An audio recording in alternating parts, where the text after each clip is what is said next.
You have fire in your gut? Okay, we're here for a reason, to win games. So if you didn't have that fire in your gut, you better light the fire pretty fast.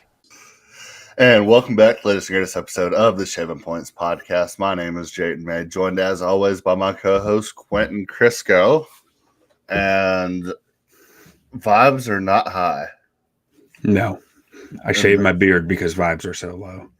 Yeah, it's mustache November. Yeah, mustache November. We'll say that's why. But really, the Bears sent me into a psychotic break, and I took the shaver straight to my face, and like next thing I knew, the beard was gone. It was just it was a rough Sunday. It was a rough Sunday. That'll happen. Despite going 5-1 in my picks, it was a rough Sunday. Yeah, Cowboys suck, but everybody's hurt, and I'm just hoping for a good draft pick. And then I went on Tankathon for the first time in my life, and even at only having 3 wins at this point in the season, we're like 12th. So we need some people to start winning. Yeah, there's a lot of big loss teams out there right now. It'll be interesting to see how this all plays out because they can't all stay this bad. No, they can't. And knowing my luck, Cowboys are gonna squeak their way to like 5 wins and somehow have like a 14th pick. Probably just miss the playoffs by a couple of games, and you're like, what 6 wins might put you in the 12th pick range this year. But I'm excited. Get to start looking at the draft, and Dak Prescott no longer has a hamstring on his bones, so they're going to surgically repair that. I don't know if they go in there and staple it in or whatever, but it doesn't sound fun. No, that sounds brutal. Yep. And Bears, I mean, you got Caleb Williams still. Yeah. Hopefully they don't, get him killed and utterly destroyed in the process, but we'll find out. I know that much. So is this the first time the Bears have ever had a kind of a lame duck head coach going into a season where they go and draft the quarterback of the future only to most likely replace that quarterback or replace that coach year 2 of their future franchise quarterback? No, this happens every 4 years of my life. Oh. Since Rex Grossman, this has been happening. Drafted like 2003, I want to say. So not every year of my life. I had a good childhood, and then 2003 came along. I want to say a good childhood, but like the 90s sucked for the Bears too. It was just a different kind of suck. I mean, you had Jay Cutler. You're right. And the Lovey years. The Lovey years were good. But every time they've drafted a first-round quarterback, starting with Rex Grossman to now, this has been the case. It seems intentional. It might just be at this point. It's truly hysterical from an outside perspective. If you're an owner, if you're in the McCaskey family, you got to think like, man, like every 4 years we get this huge bump in jersey sales and the city's full of hope. Like, this is easy to replicate. Yeah, but the window of acceptance gets shorter and shorter. And right now it's sitting at only 10 weeks where you get that. Very true. But, I mean, they've already been paid. Because I know in just a couple of years, I mean, you got Arch Manning coming up the pipeline. Like, can't miss generational talent. Nope, can't miss. I mean, so you go out and hire Cliff Kingsbury. He's great with quarterbacks. Move on from Caleb. No, it'll be 2.5 more painful years before they decide to move on from Caleb. If that's the play, it'll be 2.5 more years watching the All-22, trying to understand what the hell is going on, why he doesn't look like the same guy who he did for the first 5 weeks of his rookie year, and then suddenly he's just gone. Yeah. So is it Cliff Kingsbury? Is that who y'all are going to get? No, it's probably going to be Kellen Moore. Kellen Moore. I mean, Ben Johnson is the one that everyone wants to link, and I'd love Ben Johnson. I just don't know if the Didn't he Bears say would pay already? for him. Didn't he kind of already say he doesn't want to go to Chicago? No, I think what happened was he told Schefter to back off the heat because it came on too strong.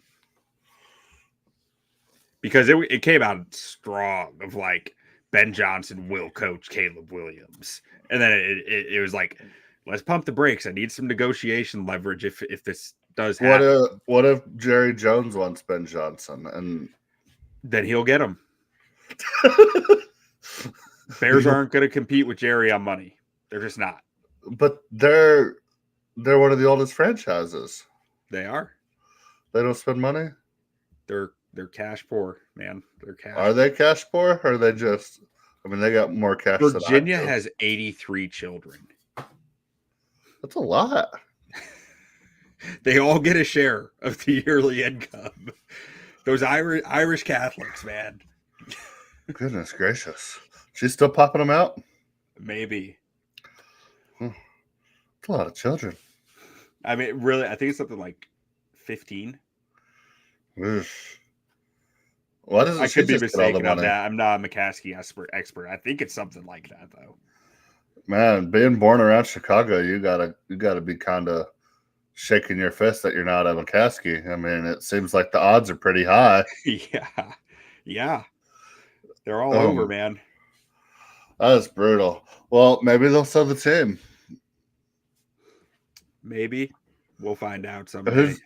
Who's they're quoted as saying they will own the Bears until the second coming of Jesus Christ. So we'll see. Oh. Well, maybe the dude who owns the Bulls and the White Sox will go over and buy them. Everybody loves him. That's probably worse. What about the Ricketts? I would accept the Ricketts. I would be cool with that. They brought a championship to the city. Right. They do a little more than Reinsdorf and the McCaskies, I feel like. So, like, I could get behind that. I'm not sure I'd be pounding the table for it, but I could get behind it. What about Elon? He wants a team. No. You know, you could be the Chicago Teslas. No. Bezos? I'd take Bezos. I just think Elon would turn into something like really bizarre and like take some really wild takes that just end up terrible. I mean, as long as there's not an Adderall shortage, y'all should be fine. Those do happen. Yeah. Well, that's Bears talk. It's a good time. I don't know if I'd rather be a Bears fan or a Cowboys fan right now. It's a tough choice. I mean, I think I'd take Bears just because Caleb's there, but like they're doing everything they can to make him not there for long. So maybe he should have forced himself out of Chicago, but when he had the chance. I'm sure his dad feels that way right now. I don't know that he does, just because I don't think he's wired that way to look back and be like, I should. Like, I don't think he's about regretting a decision and thinking about that. But I'm sure the people close to him are feeling that right now. Yeah. Does DJ Moore hate his life there? Yeah. DJ Moore hates everything. He's pretty much an emo kid right now.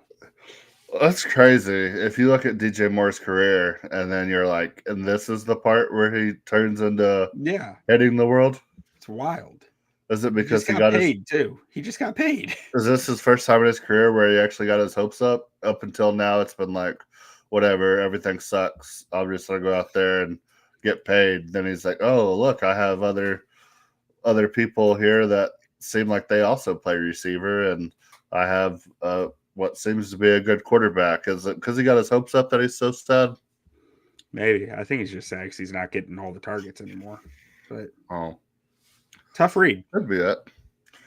And because he's getting used like crap for his skill set. Like he's being used as an X receiver and he's not that. But Kellen Moore will fix all that. You know. Yeah. The offensive genius that he is. So you're good. Yeah. But we'll get there. You'll get there. Lincoln Riley's about to be available. Are they going to buy him out? I think it's going to be a mutual parting of ways, and they're going to figure out the buyout somewhere in the middle. Still no thanks. I bet Caleb would be happy. I don't know, would he? He followed him to USC. He did, but it's been a rough time for Lincoln Riley the last few years. It's gonna be Lincoln, Cliff, or I don't think Cliff's even in the running, honestly. Like, I think he would be if he wanted the job. I don't think he wants another head coaching job anytime soon. That's what we said when he left Texas Tech. No, we said except for NFL. Oh, NFL was the only thing we thought would pique his interest, and it did. I think he wants to chill and just enjoy football for a little bit. I think he got burned out on it in Arizona. Well, he's got a fun little toy there in DC. Yeah. Where he supposedly went to Brian Kelly and was like, hey, give me your 10 favorite plays. And then basically just gave Jaden Daniels the exact same playbook that he had with a little bit extra of the NFL stuff. And we're just going to run this because you did really well running this. Yeah. But hey, it's not a surprise. If you've been listening to us, I said all through the first year, it's like this looks just like his college offense. And I think the teams are going to find a way to stop it. It's just a matter of time, and I think we've started to see that a little. Yeah, we have. But they still got plenty of points, but it was interesting. Yeah, their box score is really interesting. They're the first game of the week this week. Oh, yeah. So you have two future Bears head coaches going at it, Kellen Moore versus Lincoln Riley's protege of Cliff Kingsbury. And when you look at these future Bears head coaches, what comes first, the Kingsbury or the Moore? Moore. Okay, so Kingsbury's after. Yeah. In this timeline, they'll hire Kellen Moore for 4 years. Okay. Not the contract won't be 4 years. He'll be with the Bears for 4 years. They'll do everything they can to get something out of Caleb. Caleb won't work out. I don't actually believe that, but I'm in a bad place. But so Caleb doesn't work out. Then they draft a new quarterback. Kellen Moore gets 1 year with them with a depleted roster, kind of like Matt Nagy with Justin Fields. And they hire Cliff to save the day, coming off some Commander Super Bowl victory or something. I could see it. Yeah. Okay, so when you're looking at this game from the Commanders-Eagles standpoint, the Eagles are 3.5-point favorites at home with 48.5-point total. And I don't think the Eagles are good. Are the Eagles good? I think they're good. You think they're good? Why are they good? Because Saquon Fangio's got that defense steaming right now. That defense is rolling. Is their defense rolling, or are the Cowboys that bad? I think their defense is rolling. I think it's been a few weeks now where that defense is playing well. Why do they not call Cooper DeJean Cooper DeJean? What do they call him? Cooper DeJean. Oh, I think that's how it's pronounced, actually. I don't think so. It's like the mustard. That's not how the mustard's spelled. I mean, spelling and pronunciation are not always very closely correlated. I hate to break that to you. So the Eagles aren't good. Why do people think the Eagles are good? Because Cooper DeJean? Yeah, because of Cooper DeJean, because of Quinyon Mitchell. Both those guys are playing great. They're allowing Jalen Carter to really start rolling in the pass rush now, along with some of their younger pass rushers coming on. Zach Bond is playing awesome for them, and they still got A.J. Brown, Devonta Smith, plus Saquon. And if you have a good O-line and Jalen Hurts, you're going to do well with all that. Dallas Goedert. Goedert, too. The fact that he's an afterthought says a lot, actually. He's been hurt. He had a hamstring. Now he's back. He caught a touchdown. And doesn't he have 2 hamstrings? No, I think he's like Dak. He got dacked up. So if the Eagles are good, are the Commanders also good? The Commanders are good. They're not talented good, though. Like, they have talent, don't get me wrong. But they're not, their roster isn't good on paper, but they are good. Which to me means that they're going to be limited against the teams who are good on paper and are good. It's So questionable whether the Eagles fit that category in full. On paper, they're outstanding. They're starting to look like a good team on top of it, which Commanders are kind of the exact opposite. They've been really good. On paper, they're starting to look more like the team on paper right now than they had previously, in my mind. So, did the Cowboys make a mistake letting Dan Quinn go and keeping Mike McCarthy? That's a good question. I would say no, just because I don't think Dan Quinn is the long-term answer for anybody. But, like, man, you talk about a guy who's building a culture and getting buy-in from every player on his roster. That's Dan Quinn right now. Like, he is – that dude is – I can say whatever I want about his X's and O's and his scheme, but that man has every player on that Washington roster believing in themselves and their team. That's how that Atlanta team was, and then it just got stagnant after a few years. But yeah, they made their way up the mountaintop, and they had a 28-3 lead in the Super Bowl. Yep. Insurmountable, some would say. Yeah, I mean, at halftime. Yeah. But so when you look at this game, are the Commanders alive in this game, or is it all Eagles? EAGLES, fly, Commanders. Commanders are alive. I mean, they have to be, right? Like they only had 240 yards of offense last week and only lost by 1 somehow. I'm just not betting against that team right now. Like, everything in my brain says take the Eagles in this game, and I can't, because the Commanders are finding voodoo witch magic to win games right now, and or to keep games close. Like I said, their offense was 60 yards rushing, 182 yards passing. They somehow scored 27 points. They're just, that's a team that is outperforming what they have on the field right now, and I can't bet against a team who's doing that. Terry McLaurin is still very good. People forget. Terry McLaurin has a history of tearing up the Eagles. I do think that having James Bradbury gone might impact that, but it's a prop worth considering this week for like his over catches or something like that. And Brian Robinson's supposed to be back after missing back-to-back games. That's a fun one. So I mean that'll help their rushing offense, because last week they couldn't get anything going on the ground, which seems impossible when you have Jaden Daniels at quarterback. Yeah, I'm not betting this game, but I like the Commanders to keep it close here. I might like the over too. I think these are two teams. I think I don't buy into the Eagles.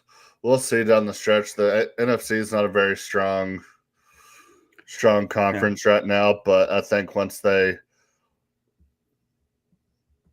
get going, like, I don't know if they can beat the Buccaneers in the playoffs. They couldn't last year. Even if the Buccaneers, and if they get that 2 seat behind the Lions, and the Buccaneers get the 7 seed, and you got the Bucs going up to the link. I mean, I wouldn't bet my life on the Eagles winning that game versus the Buccaneers. Well, I wouldn't bet my life on a lot of games. Like, I mean, I do think something very different about this Eagles team this year is the D coordinator. I really believe in a Vic Fangio defense, and that everything is starting to click for the young guys on their defense within what he wants them to do. And that becomes a really dangerous defense really fast when everything's clicking. Yeah. But Jalen Hurts is still their quarterback. He went is. to the Super Bowl. He is. Played very well. Yeah. So what if Saquon doesn't stay healthy? Are they Dunsky? They're not Dunsky. It changes things, but they're not done. Not Dunsky. Okay. Mm-hmm. So we're not putting the Dunsky chain on them quite yet. I want to take the Commanders here, but I'm gonna hold off. Yeah. I have a lean towards the Eagles, but I kind of like the over too, just because, like I said, the Commanders are just finding ways to score points no matter what. So, like, I kind of do like that over. My biggest lean in this game is on the Eagles, but I can't do it, like I said, just because the Commanders keep making me look stupid. Yep, I agree. Next up, we have Jaguars, Lions. Lions 13.5-point favorites, 47.5-point total here.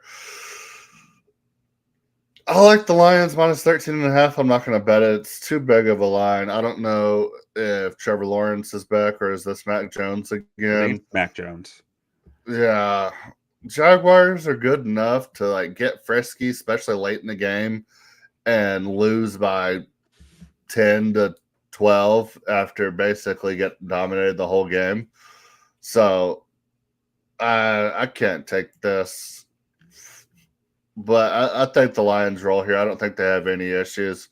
But I think the Jags could definitely backdoor cover and maybe keep this close. But the Lions are a wagon. Yeah, the Lions should roll here. I think the Lions had to expel a lot of energy on Sunday Night Football against Houston last week to come back.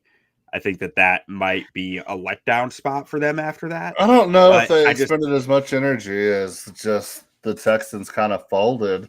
I mean, it's not like they were like making all these incredible plays. I mean, they just kind of finally just settled down and played their game and went out there and won. And it's not like they were doing back-to-back 2-minute drives, getting onside kicks. I mean, after that last interception Jared Goff threw, they just play football. To me, I think it's more like a mental energy. Like it's like after that game, get back to the facility Monday morning. I think it's just hard to get to work after that. Like you're still feeling it. You're still vibing it. It's hard to like get into the next phase. If anything, I feel the opposite. I feel like, okay, we stole one. We know how good of a team we are. We cannot pull that shit again. Maybe. I mean, I think it could go either way, but I do feel like maybe I'm off on this. I do feel like there is a history of teams like having a letdown after a comeback victory like that. Yeah. So that's just really where my head is at on this. I'm not betting it. I just don't know if Dan Campbell will allow them. Yeah, minus 13.5 is just too fat for me to bet. Oh, yeah. And plus 13.5, I just don't believe in Mac Jones that much against a really good Detroit Lions team. So like I'm staying away. Yeah. Also, I mean, I know they love Jameson Williams, but I mean, you don't have to just throw him the ball 60 yards down the field just because he's on the field. It's like 3 of his interceptions came from doing that. Yeah. It's like you don't have to run the Jameson Williams play every time. But you can. You can. when it works, it's like, oh, awesome. You have Jameson Williams. But, I mean, you also have a really good tight end. You have a good number one receiver. You have 2 really good running backs. Maybe let's calm down on the Jameson Williams deep bombs for a little bit, Ben Johnson. Yeah, I think that's a fair ask. Wow. That's all I ask. Next up, game of the week, Packers versus Bears. Bears at home, 5.5-point dog, 41.5-point total here. Are the Bears back if they win this game? No. Why? Because they're just not back. They're going to be back. They're going to be right in the thick of things if they win this game. Yeah, that schedule's pretty brutal, and I just don't trust Matt Eberflus to not meddle with the offense. So, like, you only got to play the Lions 2 more times after this game. Yeah, and the Packers 1 more time, and the Vikings 2 more times, and the 49ers 1 more time, and the Seahawks 1 more time. So you want to lose this game? No, I want them to win. Never want to lose against the Packers. I never want to lose a game the rest of the year. Like, it is so hard for the Bears to scrub off the stink of being losers right now. I'd be cool if they win out. I think Matt Eberflus is still gone either way. But, like... Okay. If they win out, that's going 12-5. Matt Eberflus is not gone if they go 12-5. I think he should be. Do you? What if they make the NFC Championship? I don't care. Get rid of him. What if they win the Super Bowl? You show me who he is. Get rid of him. Well, watch the Bears go on and rattle off 13 straight wins, win the Super Bowl, and Eberflus is gone. Get him out of here. Bears fans just thrilled, joyed. To got to bring in that second year. You got to bring in that head coach second year of a quarterback. I mean, it's basically the rule. Yep, it is.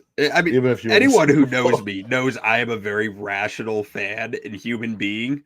But that's the stage we're at with this. Like I am terrified of him destroying this quarterback, and the signs are already peeking out. So there's very little he could do to restore my faith right now. Is there any part of you that's like, man, I kind of wish we would have kept Justin Fields and just kept him on this roster for that 6th-round pick?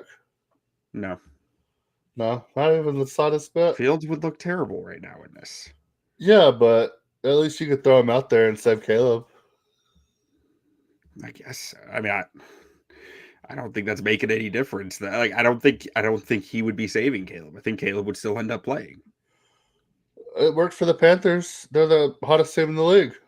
Yeah, there you go. Well, that's because they have Andy Dalton. Andy Dalton is the way to go when you're doing that. Is it? Well, apparently.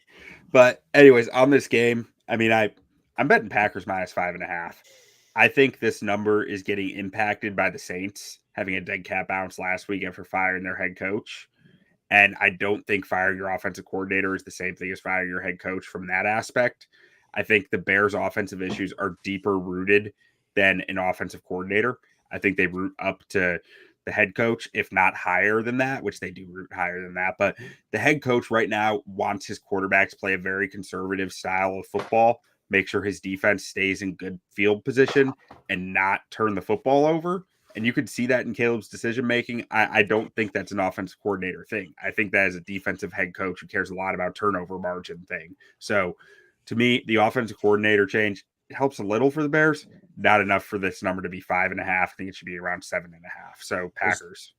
Is Jordan Love playing? Yeah, I believe so. I'm not taking. I like the Bears, but I'm not taking it here. I think they went outright. Hey, I'm here for it. Like I said, I want them to win every game, but I don't believe it. I think the Packers are gonna roll here. All right, next up we have Rams Patriots. Patriots +4.5 at home. 44.5 point total here. Rams coming off looking abysmal on Monday Night Football. I really didn't catch much of the game. I was kind of watching the box scores, a couple of highlights here and there. They didn't look great. Patriots. Is Drake May the best rookie QB this year? No, it's probably Jaden Daniels. Not Bo Nix? Nah. Bo Nix is playing good, though. I mean, not JJ McCarthy? Nah. Oh. Although he has yet to throw an interception. Yeah. Who's the other one? Michael Penix. Michael Penix? It's not Michael Penix? Nah. Yeah. Michael Penix has the second best record out of all the rookie QBs, though. Does he? Yeah. What is he, technically 1-0? Oh, I was just talking about the Falcons record. Oh, okay. I mean, hey, Drake might make the case. I just don't think he'll be able to keep it up as consistently as Jaden Daniels has. I think Drake May's been looking good. I thought he played a decent game versus the Bears. No, he did. Absolutely. I didn't see a second of it. But he played a solid game.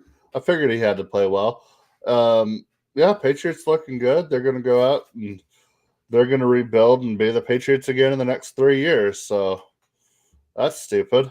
As far as this game goes, I want to like the Rams here, but are we just going to let the Rams just keep getting away with it? Like, not playing well, playing one good game, being like, oh, Rams are back. And they're not really back, are they? I don't know. I don't know what to think. I don't know how Miami stifled them the way they did. I couldn't catch the game because ESPN I don't have. So I have ESPN Plus. I don't have ESPN. It's a real pain in the ass on Monday Night Football. Yeah. But they are on ABC too. No, only some weeks. Oh. Not this past week. or at least not that I knew of. Either way, my antenna doesn't get ABC because ABC doesn't invest in their antennas or in their satellites. So Even regardless, so I'm not exactly sure how the Dolphins were shutting them down so well. I think the Dolphins have some good cornerbacks, and Patriots have some good cornerbacks. So maybe the Patriots can do the same thing. I do think Jared Verse has potential to utterly wreck this game for the Patriots, though, because that dude has been playing out of his mind. Florida So State. I'm staying away ultimately because I could see this going either way. I could see Drake May pulling out a nice win. I could see Jared Verse utterly game wrecking and Matt Stafford going off and it being a giant Rams win. Like there are too many variations here that I think Is Jared Verse so good that the Florida State went undefeated with him last year, and now they're the worst team in college football? Yes. Is it just as simple as losing Jared Verse? The dude was on. He was my top ranked edge rusher. I think he had so going into last year, like I had a scouting grade on him from the year before. That was a perfect film grade. Like that's how much I liked him. And I ended up cutting it back because I went too deep into like public sentiment and everyone saying I was wrong. I was like, I guess if everyone thinks I'm wrong, I might be wrong. But like I had a perfect film grade on him through like 4 games of watching his 2022 tape. It was just like, this guy is incredible. Yeah, he was. Now Florida State's the worst team in the league. So, we got Thor in the chat. Oh, the 3-time. The 3-time. Yeah, this team's getting spicy in fantasy. Yeah, they are. I don't like it. Go drop all your players. Yeah. Anyways, neither of us got a bet on that game, right? No. Next up, we got Browns versus Saints. Saints 1.5 point favorites, 44.5 point total here. I don't know why the Saints are favored against anybody right now. I know the Browns look bad, but I mean, I think the Browns have a little bit of life. Is it just because the Saints had the dead cat bounce? Is it because they're at home? Is it like I would have thought this was closer to a pick 'em. I mean, I know it's only 1.5, 2 points, but I think the Browns are the better team here. I think there's an overreaction to the Saints having that dead cat bounce from the coach being fired, going and beating their rival in the Atlanta Falcons. I'm taking Browns money line here at plus money, like at plus 100. I had Browns money line. I scratched it just because I don't know if I can trust Jameis Winston in that spot, but also he knows the team pretty well. I mean, he knows New Orleans pretty well. Jameis revenge game. It is, and I mean the Saints. As much as they did win the game versus Atlanta, but I mean Atlanta kind of lost the game just as much. I mean, they missed 3 field goals with Young Ho Koo, who never misses field goals. He had some really bad mistakes, and I don't think the Saints are good. Yeah, I mean, I don't, and I think that the Browns have life. Like I think Jameis, for your Justin Herbert thing, good game, bad game. Good game, bad game. Good game, bad game. I expect that from Jameis. Like I see Jameis having a good game here and doing some fun stuff. Like so, I like Browns money line here, and that's where I'm going. Who are the receivers on the Browns these days? Cedric Tillman, man. Tennessee. Cedric Tillman gets all the targets. And they got their running back. Mm-hmm. He's David Njoku's still out there. Their O-line. Oh, David Njoku, yeah. He needs to find a new home soon, right? And I think Derek Carr might shit his pants with Myles Garrett coming at him. Myles Garrett's really good, isn't he? Yeah, he's scary too. Did you see the dude on ESPN about the Myles Garrett trade to the Lions a couple weeks? He said Lions give up 2 firsts, a second, a third, and Jahmyr Gibbs. And Cleveland would give up Myles Garrett, and Cleveland would still say no. Really? That's what he said. It was all hypothetical.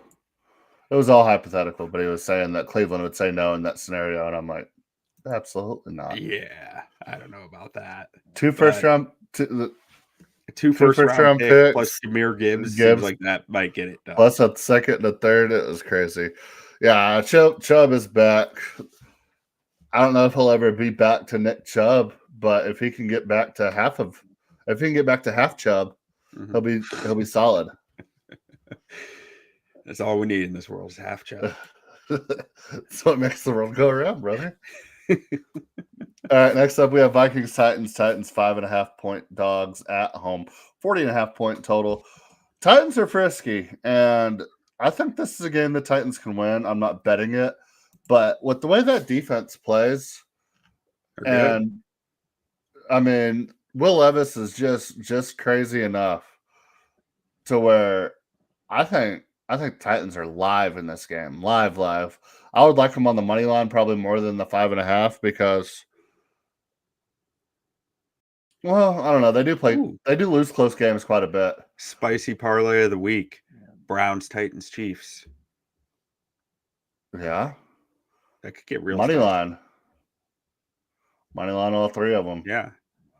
I might throw a few shekels on that. I like that. The money line shekel game of the week. Yeah. Let's see here. We said Browns, Kansas City, Tennessee. Titans. Oh shoot, my thing just reloaded. Tennessee. I need to find the Titans. Who are Browns? What are the Browns? Plus 100? Yeah. Okay. So that pays out plus 1,200. 10 to win 121. Yeah. I might throw a little on that, but I'm not betting this game. I mean, I think the Shekel game of Titans the might week. be live here. I'll probably throw it in that parlay. But the Vikings, it's interesting. They still put up 400 yards of offense last week, despite only scoring 12 points. Like, Yeah. that's a lot of it rushing. That they really got that rushing attack going. Aaron really Jones strong. is good. Aaron Jones Who would is have really thought? good. Who would have thought? Not the Green Bay Packers. According to them, they got rid of the worst running back in the league. Yeah. For But Josh Jacobs. He's been I'm a not real betting this home run game. for y'all. I think the Vikings are due for a loss, but I don't trust the Titans enough that they're going to give that to them. So Yeah, and the Titans do lose close games. I was like, I don't think the Titans lose a close game here. I think the Titans either get blown out or win outright. But then I was like, wait, the Titans lose every close game. So I don't know. Vikings, they're gonna drop some games down the stretch here, or maybe they don't. I don't know. But I lean the Titans, but I'm not betting it. Yeah, agreed. We got Colts, Jets 3.5-point favorites somehow in the year 2024 of our Lord with a 43.5-point total here. Oh man, this is one of those Revenge things. game? Yeah, Joe Flacco revenge game. Joe Flacco revenge game.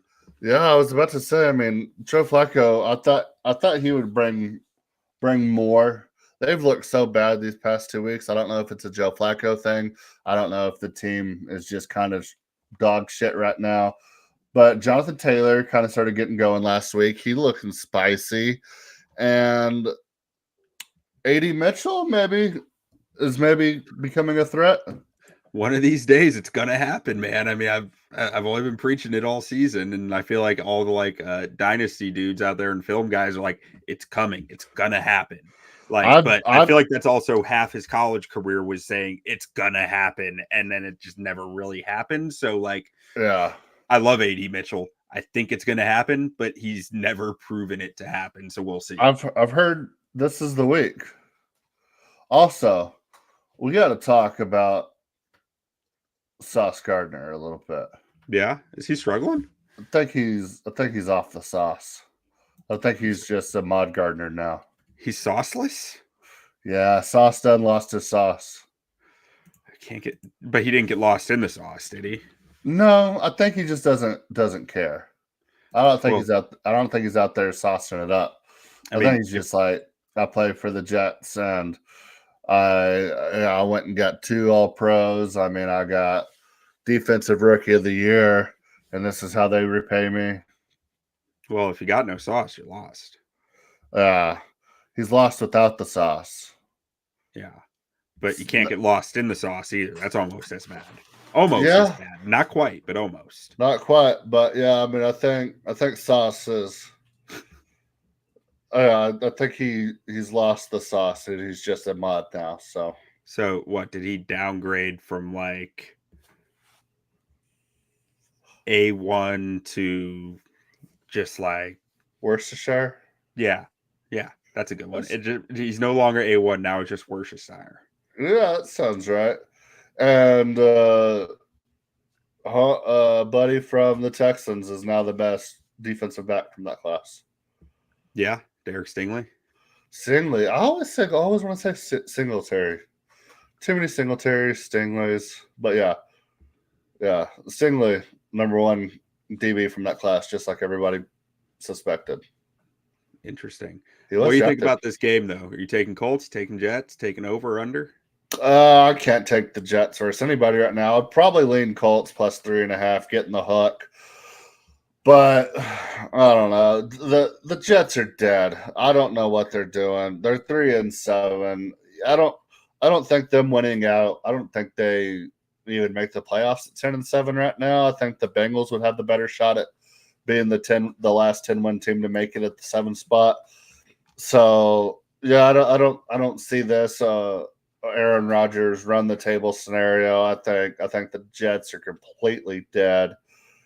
And if you're Rodgers and you plan on coming back next year, what's the point of even finishing out the season?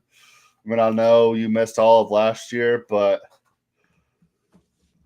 I don't know what the Jets do. I mean, honestly, got a lot of talent on that team. But yeah, I probably lean Colts here just because you're getting the hook. I think I lean Colts, but I also think I lean the over. I think the Colts DBs can be beat, and I think the Jets receivers might have a nice day in this game. And I think the Colts might have to play keep up against a defense who has not looked like they're all there. One thing about the Jets, they do have receivers. Mm-hmm. They have Devontae Adams. They have Garrett Wilson. Who else do they have? Who's that third guy? Lazard's hurt. Gibson. Be back. Gibson. Xavier. Yeah. I mean, he's not really worth talking about that much, but like he's there. Yeah. Yeah. I just don't know what the Jets do moving forward. I don't know what the Colts do. I mean, I thought after back-to-back losses, we might just get Anthony Richardson back, and apparently that's not the case.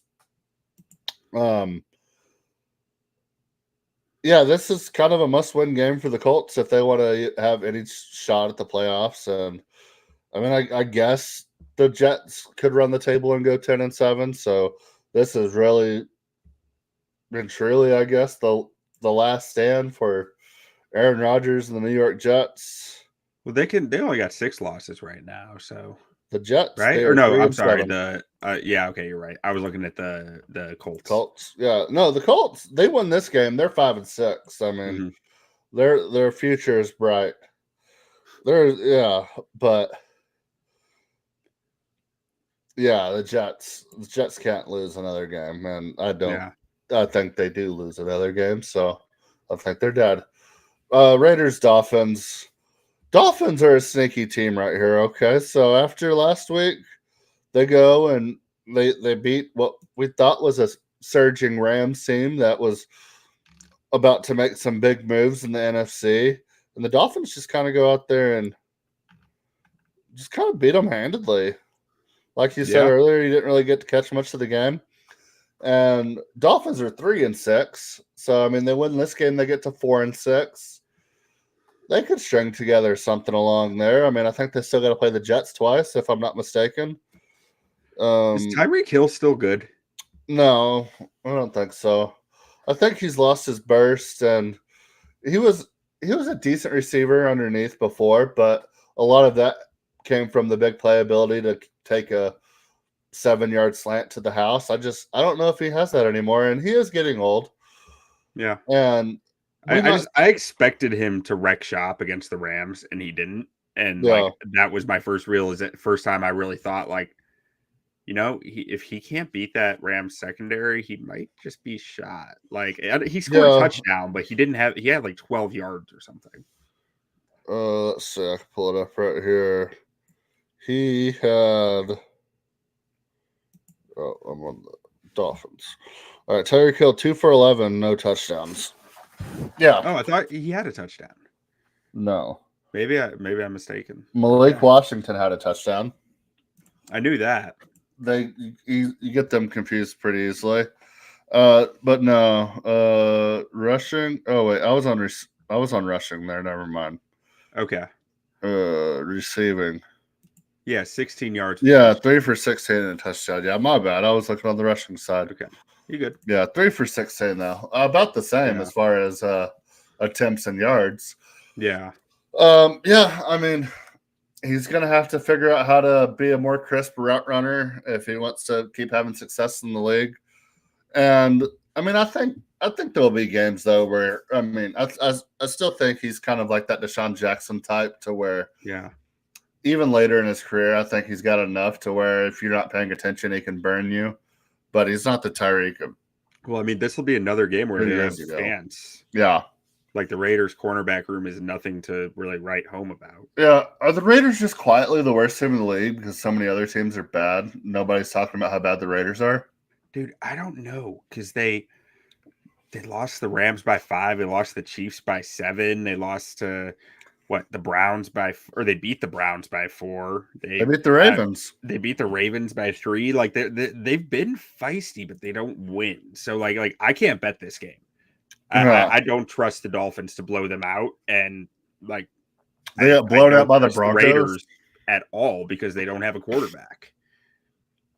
Yeah, they got blown out by the Broncos. Got blown out by the Bengals. Yeah, I don't know. I think the Raiders are maybe not the worst team. I don't know. There's so many bad teams this year. They're probably the worst team, but they're feisty, like on paper, but they're feisty at the same time. So it's hard to judge. They might not be the worst team, but they're in the worst quarterback situation. Yeah. Let's say that. So, okay. Yeah, I'm staying away from this one, though. Yeah, I don't blame you. All right, next up, we got Ravens-Steelers. AFC North matchup. It's a big game. Steelers win this game, and they're right. Like they're going to be right in the thick of that to win that division. Painting the barn red. They will. You give them red paint. That's what happens. But Steelers 3.5-point home dogs, 48.5-point total here. You know what? You were talking about that parlay earlier. Mm-hmm. I mean, I might like Steelers money line in that parlay. I mean, you give me Mike Tomlin at home. Yeah, home dog Mike Tomlin. Home dog Mike Tomlin. I mean, I'm taking the Steelers plus 3.5. I don't know if I like them on the money line, but I mean, you like any team catching the points, you like them on the money line. And the Steelers, I mean, they're just good. I think Mike Williams adds a threat that they kind of needed on that offense. I mean, he caught a deep ball last week. That's what Russ likes. He likes having that deep ball option. They're running the ball really, really well. And TJ Watt is just a monster.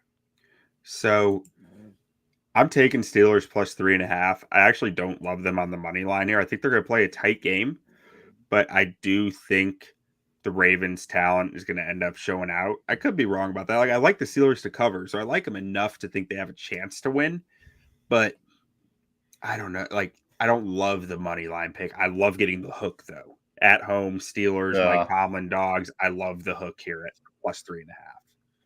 So I'm taking plus 3.5. And if you add them to our parlay, that's 30-1. There you go. 30-1. It's not bad. Money, money, money. Next up, what do we got next? Okay. All right, we got Seahawks versus 49ers. NFC West matchup here. We have 49ers favored at home by 6.5, 50.5-point total here. Christian McCaffrey is back, and they're going to have to pay Brock Purdy so much money. Yeah. I think the 49ers roll here. I think the 49ers are about to get red hot. they might win out. And I think Geno might be getting close to the end of his run there in Seattle. I don't know. Yeah. They gotta figure something out. They gotta start having some consistency there. And I don't know if it's just a Geno thing or if they just need to overhaul the whole thing, but they're getting close to purgatory, and that might be the worst place to be in the NFL. That's not where you want to be. Might be time to move on from DK. Might be time to move on from Geno, and just rebuild this thing from the ground up. I mean, you have a good young core there. You got some good young offensive linemen, some good young defensive linemen, something to build around. Go get you a young cheap quarterback and rebuild this thing, because I think they're in a position to go 8-9, 9-8 for the next 4 years. Yeah. And that's not where you want to be. I can see that argument. I can't. I think Geno's been balling, but like he's also thrown a lot of interceptions, so that's I mean, hard I think to put up with when you're not putting up that many touchdowns. Like 11 touchdowns, 10 interceptions is hard to live with. I think Geno is playing quarterback like right now of a guy who his most staunch supporters could say he's a top 15 guy. His biggest haters at worst top 20. And when you're in that 12 to 20 range at quarterback,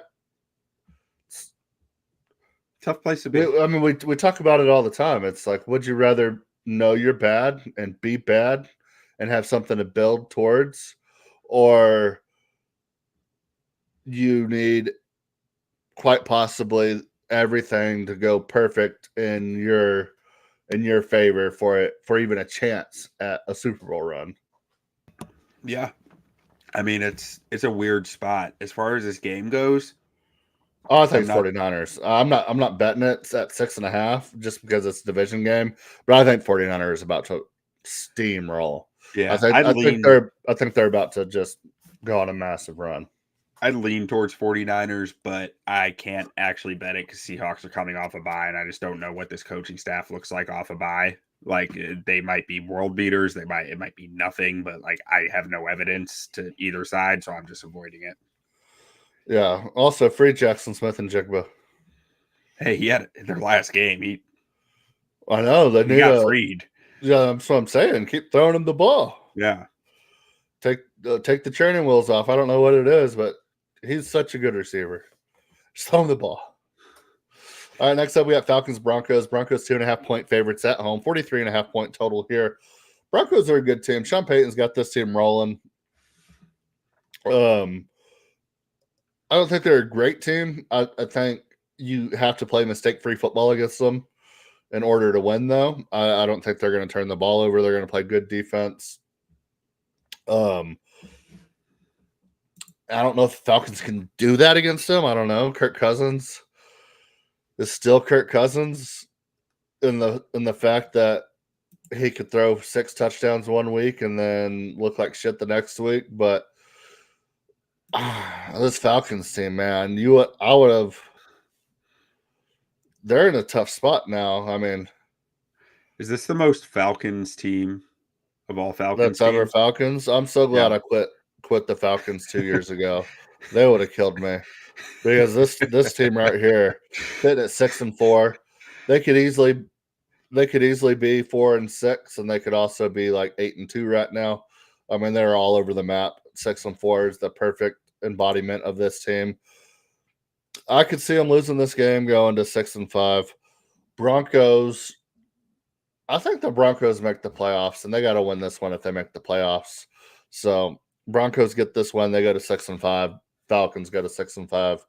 But I'm not betting it, but I think Broncos win this game. Yeah, I can see it falling either way. I mean, I think this game will hinge on whether there's a late game Bo Nix turnover or not. Like, if there's not, I think the Broncos win. If there is, I think the Falcons win. I think the line represents that pretty well. So I'm staying away. I think this game is priced just right on the line, so there's no value for me there. Yeah. Next up, we have the second biggest game of the week behind Bears Packers. We have Chiefs versus Bills. Bills at home in Buffalo. 1.5-point favorites, 45.5-point total here. Chiefs money line. What's Patrick the Mahomes is a dog. number one rule of sports gambling? Don't bet against Fat Pat.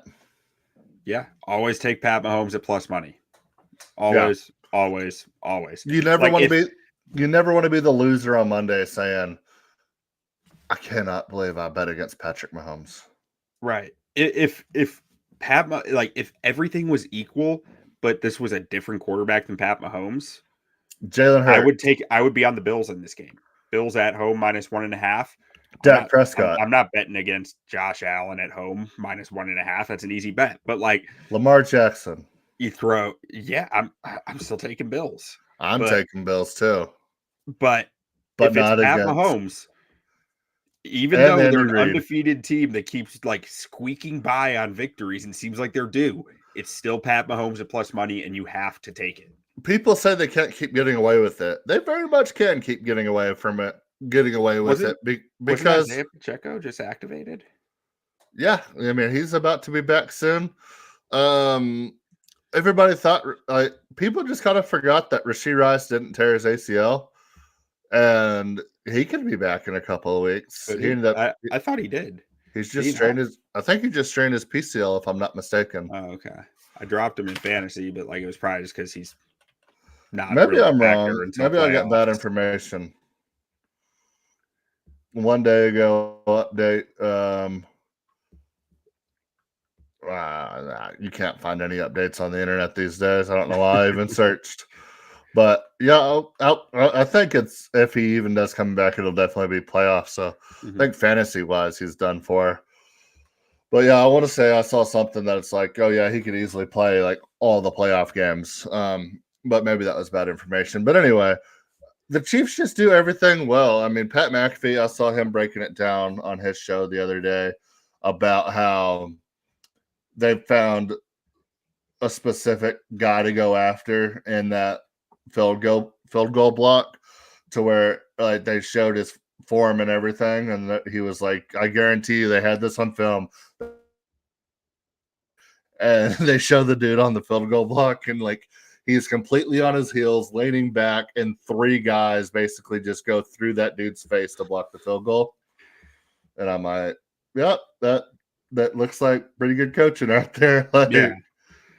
You don't accidentally get lucky every week. Nope. You take the Chiefs on plus money. Simple as that. I think we lost you, or we lost me. I'm still here. You hear me? We good?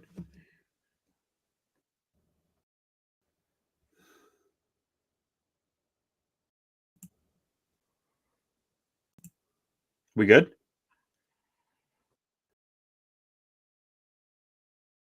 All right. Well, I'm just going to keep going. Bengals at Chargers. Chargers -1.5, 46.5-point total. And I want to bet Bengals here. I really do. Like I'm sitting here going, Joey B's been on fire, and I don't know what to think of this Chargers defense. Like they've been good, but I don't know how good they really are. I think there's going to be points in this game. I think it's going to be kind of a shootout in some degree. So rather than taking the spread, I'm taking the over. I'm taking over 46.5 in this game. Jay, what do you think about Bengals Chargers? I'm taking Bengals money line here. I like the Bengals. I think this might be their last chance, and they need this win big time. I think the Chargers back-to-back wins. They're not a team that wins consistently. They need to get back to the median pretty soon. So they're going to have to lose a couple of games, and I think the Bengals are as good of any game to lose. And I mean, Joe Burrow, they're 4-6 right now. Joe Burrow has been playing out of his mind. He's been so good this season. So eventually the defense is going to have to give him a little bit of help. And I think their defense can control that Chargers offense enough. And I think the Bengals get a big time win here. Yeah. One other thought I had in this game, I kind of lost as I was talking, but the Chargers just let Will Levis have like one of the best QB ratings in the NFL this past week. So to me, I think Burrow's putting up points, and I think the Bengals defense sucks. So I think the Chargers are putting up points in 46.5. That's how I ended up there. I think it's a low number for this. Also, I don't know if it happened to me or it happened to you, but I lost y'all for a second. I'm also taking the under in Chiefs Bills. The under and Chief Bills. Throw it in there. I got it at 46.5. So, yeah. All right. Next up, game of the week after Packers and Bears, we have Texans versus Cowboys. The Lone Star Showdown. Cowboys 7.5 point dogs at home. 42.5 point total here. I don't even know what the Cowboys do here. I don't know why we're even playing Cooper Rush. Just throw in Trey Lance, see what you got with him. I mean, let him get a full week's of practice. Let him go out there and sling it. We know Cooper Rush isn't the future of this team. We assume that we know that Trey Lance isn't the future of the team, but you gave up a third-round pick for him. And this season is basically over right now. You're sitting at 3-6. Two teams in your division are 4 games up on you right now. And why not just see what you have in this guy that you gave up quite a bit of draft capital for? I agree. Like, you got it. I mean, unless they just are that confident he sucks. Like, if he sucks, he sucks. Yeah, there's nothing to lose. Cooper Rush is probably. I don't know this. I don't know Cooper Rush. I don't know his family, but he seems like he's just going to be the backup quarterback for the Dallas Cowboys for the rest of his career. Why would he go anywhere else? He's got it made. Yeah, good job. He's good enough. Jerry Jones likes him. I think he gets paid decently well. Like, you know what Cooper Rush is. Give Trey Lance the number 1 reps all week. Let him go out there with a full game plan. Just let him go out there and sling it. Other than that, can't hurt your run game. No, God no. Yeah, and I'm not even bringing up the Cowboys run game. I mean, it would help it. Trey Lance would help it extremely. Yeah, no, he would. Micah Parsons being back, he looked good. A little bit too late there, buddy. Other than that, something's wrong with the Texans. It might just be that they lost all of their receivers. I mean, that could hurt any team. I mean, John Metch back this week. He should be.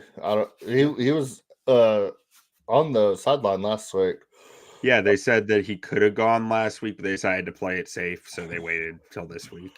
Yeah, John Mechie out there catching touchdowns, Tank Dell out there doing his thing.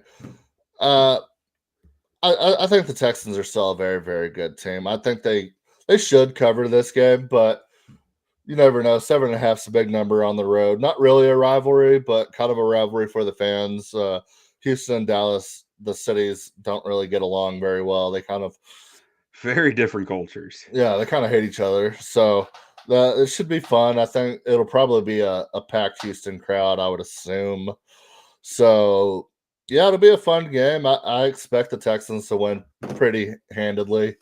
7.5 is a big number. And so for that reason, I'm avoiding that side of it. But if I had to bet it, I would take Texans minus 7.5 all day, every day. Yeah, I got it at 6.5. So I took Texans minus 6.5. At 7.5, I would avoid. Like, I'm not because the Texans have had a weird habit of like letting teams hang around and not just ending a game. So like, I could see that potentially being the case. I do still think I like Texans minus 7.5, but not enough to take the bet. I do like Texans minus 6.5 enough to take it. Also, I don't know. I've never really paid attention to it. It just kind of struck me. Weird scheduling quirk here with the 17-game schedule where you're playing 2 out-of-conference teams in back-to-back weeks who aren't in the same division. I wonder how many times that's happened so far since they went to 17 games, because it's kind of different. Yeah, it's a little quirk. I don't Yeah. know. I don't know. I just thought about that. I was like, oh yeah, I played the Lions last week, and we're not in their division. Yeah. All right, college football time. I'm staying on the Texas Longhorn train right now. I think they're going to keep beating up on these bad SEC teams. I think Arkansas is a bad SEC team. I like Texas minus 13.5 going into Fayetteville and taking care of business. Next up, I have Boston College plus 17 going to SMU. I think they can go into Dallas and keep this close. I think their defense is good enough. I think Bill O'Brien's a hell of a coach. So I think 17 points is a lot of points. I like SMU to win the game, but I like Boston College there. And then next up, I have Tennessee plus 10 at Georgia. This is assuming that Nico Emialava plays. If he does not play, I do not like Tennessee plus 10 at Georgia. And then my last bet is Nebraska USC over 50.5. What a nothing burger of a game. You would have said Nebraska USC like at the beginning of the year, maybe a sneaky these teams might be fighting for a playoff spot. No, they both suck. 5-5, 4-6. They both suck, but I think they both can score points, and I like the over. All right, and then I've got Tulane going to Navy. That's right. I'm betting against America. Give me Tulane minus 6.5. Then I got LSU going to Florida. Give me LSU, the Tigers minus 4.5. And I've got two bets on the Tennessee at Georgia game. I'm taking Tennessee plus 10.5. I got the hook on that. And then Tennessee money line at plus 290. And that's all. Love it. Love it. Love it. Love it. All right, well, that'll be it for this week. We'll also do our short form shortly after that if you want to stick around for that. So thank y'all for listening. We will see y'all next week. And I know it's a bye week, but you got to remember, don't sleep on them dirty birds. Might be the best team in the NFC. Go Cardinals. Caca.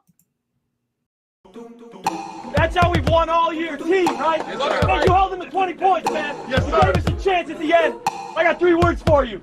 You like that?